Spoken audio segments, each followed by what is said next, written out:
Hey guys, it's Alicia with WTI. If you've got any painting projects you need rollers, these are my favorite. This is the PURDY White Dove roller covers. They have a 3/8 inch nap and it's a 9-inch roller.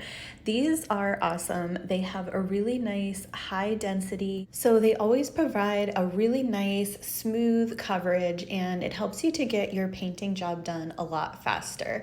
I always feel like these roller covers hold a lot of paint, so you're not constantly going back to get more, and they just do a really great job, and you can use these on all kinds of paint. I also noticed that when I use these, I have less lint and little things caught in the paint. Even though these have this nice soft fluffy material that holds the paint really well, it doesn't come off into your project, which is awesome. So I have always had a lot of success using these roller covers from PURDY, and I would definitely recommend them for any project that you have to be able to get that really nice high quality and smooth finish. So I would definitely recommend these roller covers from PURDY, and that's my point of view.